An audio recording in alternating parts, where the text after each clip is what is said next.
إن تنصروا الله ينصركم ويثبت أقدامكم.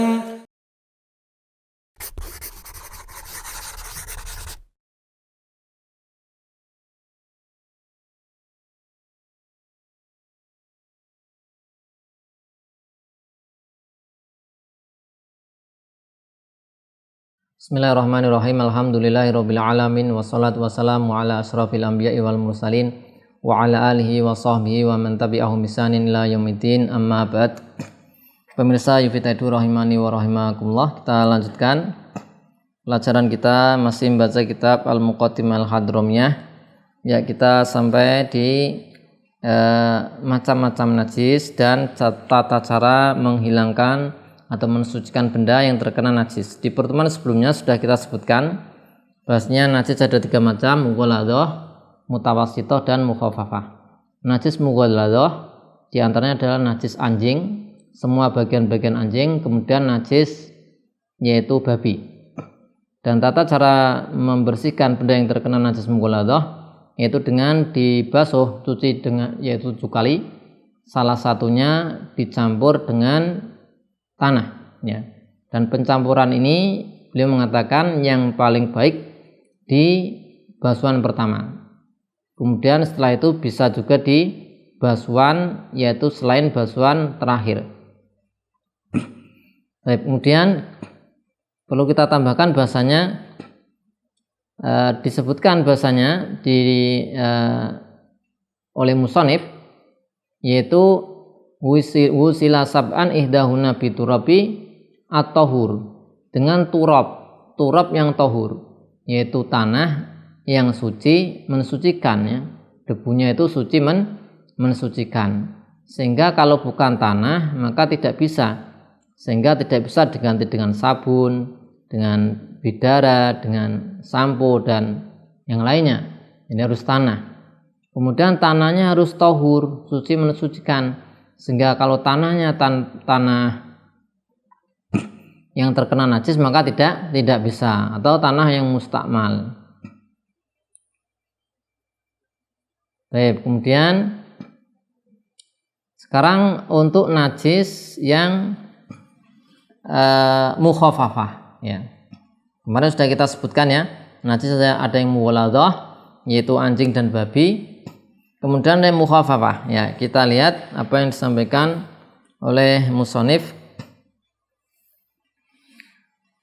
Beliau rahimahullah ta'ala mengatakan, wa ma tanajjasa bi bauli sabiyin lam yad'am ghaira alabani yundahu, ya. Wa ma sesuatu yang tanajjasa menjadi najis bi bauli sabiyin dengan sebab terkena yaitu air kencing baul, air kencing sobi, bayi laki-laki, yang bayi laki-laki ini lam yad'am ghaira laban, tidak makan makanan selain susu, maka cara membersihkannya yundohu, diperciki, ya. Maka diperciki. Ini tata cara yaitu menghilangkan najis mukhafafah, ya. Kalau yang mughalladhah sudah kemarin. Sekarang yang mukhafafah yaitu najis apa mukhafafah? Air kencing, bayi laki-laki. Kita tulis saja, ya.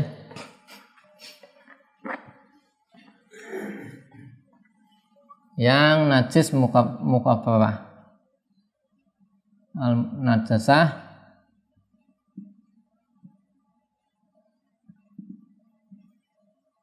al-mukhaffafah,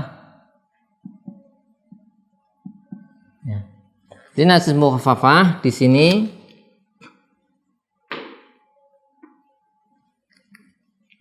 adalah baul. Baul itu air kencing, ya. Jadi dia syarat, ya, syaratnya asyurut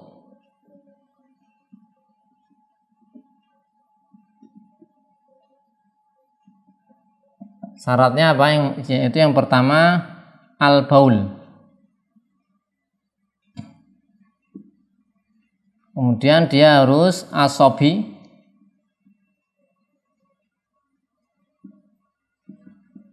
Kemudian apa tadi di sini lam yat'am. Lam yat'am ghaira laban.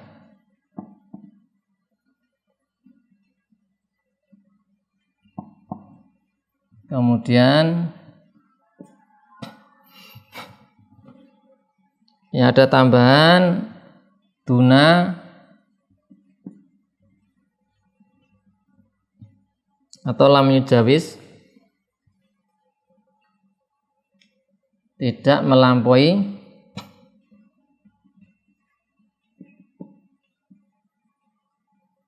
lam yujawis sanatain.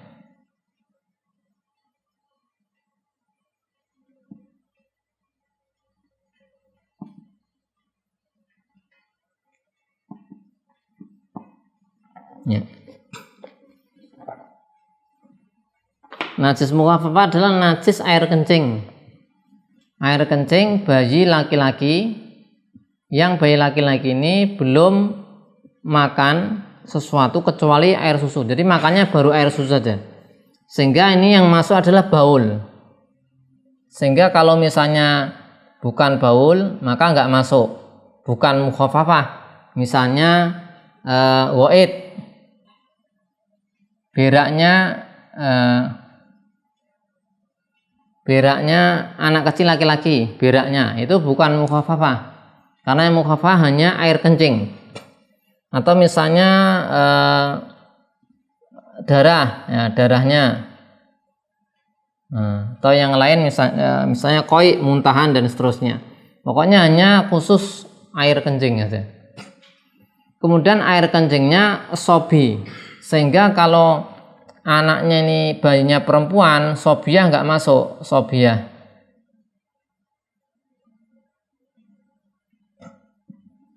Nah, sobiah dia anak air kencing, tapi air kencingnya sobiah, ya, bayi perempuan, maka tidak mukhafafah. Jadi ada syarat-syarat ini. Kemudian yang ketiga, dia belum makan selain air susu. Sehingga kalau misalnya makan yang lain, ya, makan lain misalnya dia sudah makan bubur, sudah makan buah, sudah makan apa, nah, maka tidak masuk, ya. Sehingga di sini nggak masuk kalau dia makan yat'am ghairu laban, ya.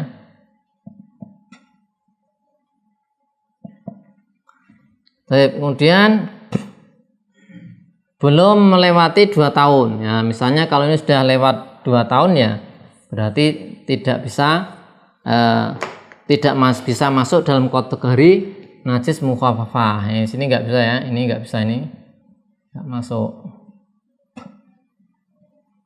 Ini berarti yujawis sanatain. Nah, kalau sudah yujawis sanatain berarti tidak masuk najis mukhafafah. Ya, wa ma tanajasa bi bauli sabyin lam yat'am ghairal laban yumdahu. Ya, benda yang terkena najis yaitu dengan najis air kencingnya bayi laki-laki yang belum makan makanan selain air susu, maka caranya diperciki. Jadi makan di sini makan yang untuk asupan gizi. Kalau bukan semisal tahnik, ya. Bukan yang semisal tahnik. Jadi makan untuk asupan, untuk makan, ya, untuk makan untuk dia. Beda dengan misalnya misalnya tahnik. Ketika lahir kemudian di tahnik, ya, lumatan kurma kemudian dioleskan di langit-langit mulut. Nah, ini seperti ini apakah sudah makan selain ASI? Tidak masuk, artinya tidak masalah, ya. Jadi itu tidak dihukumi makan selain ASI. Karena itu untuk tahnik saja, atau makan sesuatu untuk obat, ya, untuk pengobatan juga tidak. Yang bisa mengeluarkan dari syarat ini kalau dia makan sesuatu memang untuk makan, ya, untuk asupan gizinya. Misalnya dia makan bubur. Nah, meskipun sekali karena untuk makan, habis itu minum susu lagi, tetap dia nggak bisa menjadi mukhafafah karena sudah pernah makan bubur misalnya atau biskuit dan misalnya. Jadi hanya khusus yang masuk dalam, kalau yang terpenuhi syarat itu ya yang ketiga ya. Jadi makannya susu saja, baik itu susu ibu atau susu hewan, dengan syarat susu hewannya tidak dicampur dengan benda lain, zat lain. Kalau susu hewannya sudah dicampur dengan zat-zat lain, makanan lain, maka ya nggak terpenuhi syarat. Nanti najisnya masuknya mutawasitoh, ya bukan mukhafafah. Jadi hanya air susu, baik susu ibu atau susu hewan murni, gampangnya gitu ya. Susu hewannya susu murni ya, misalnya susu sapi murni, tidak campur dengan yang lain.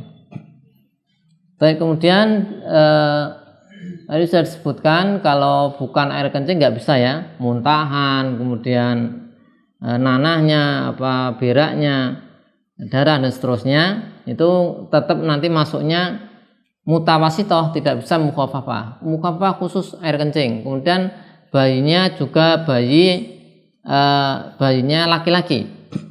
Ya, dibedakan. Kalau air kencing bayi perempuan meskipun umurnya belum 2 tahun ya, tahun Komariah ya, Hijriah, itu nggak bisa mukhafafah. Jadi khusus bayi laki-laki ya.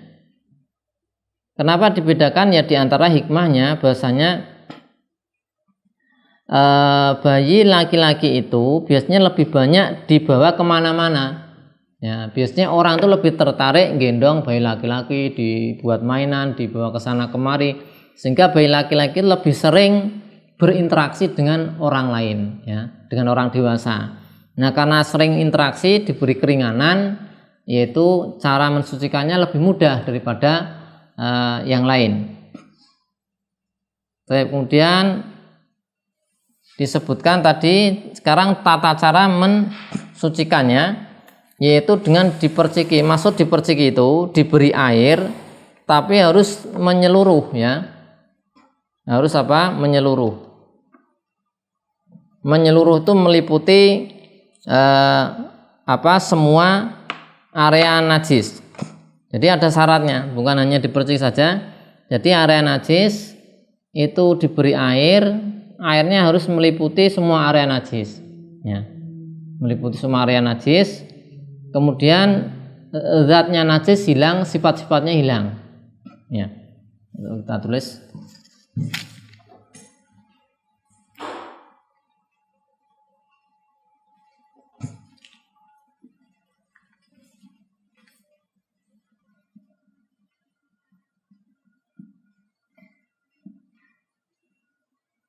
Menghilangkan najis mukhafafah ya. Ya. Jadi kan di hadis disebutkan diperciki ya. Nah, ini syarat-syaratnya surut.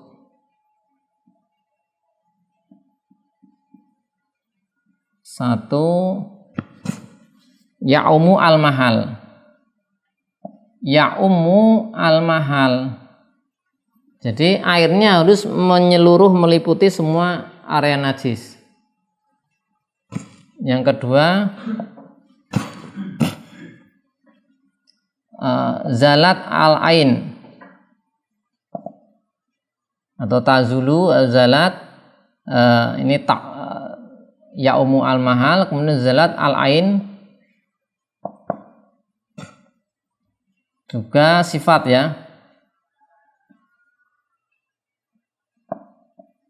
Ausaf ya, harus ada 2 ini paling tidak.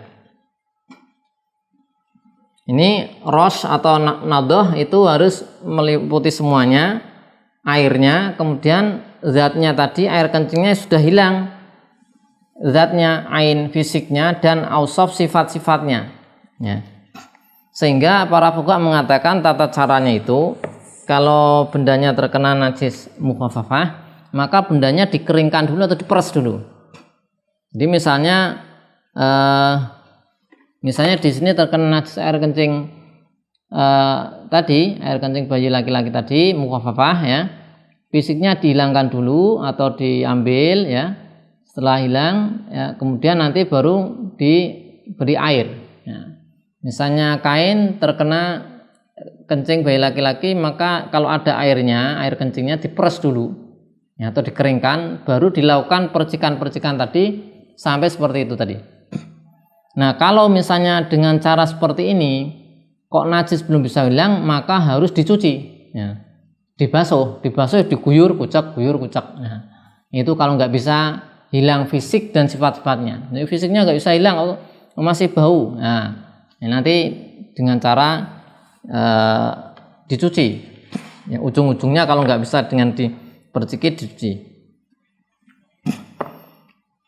Ya, bisa kita sebutkan di antara dalil yang berdasarinya adalah hadis Ummu Qais binti Mihsan radhiyallahu anha atat bibnilah sohir lam yakulit ta'am ila Rasulillahi sallallahu alaihi wasallam fa ajlasahu sallallahu alaihi wasallam fi hijrihi fa bala ala sabhi fa ta'a bima'in fa nadhahu wa lam yaghsilhu. Ini Ummu Qais bintu Mihsan radhiyallahu anha datang pada Nabi membawa anaknya yang masih kecil yang belum makan makanan, ya. Kemudian Nabi sallallahu alaihi wasallam mendudukkannya dalam pangkuannya. Kemudian bayi tadi malah mengencing-kencing terkena baju Nabi sallallahu alaihi wasallam. Kemudian Nabi sallallahu alaihi wasallam meminta untuk dibawakan air, kemudian diperciki dan tidak dicuci, hanya diberi air saja, tidak diguyur kucek tidak.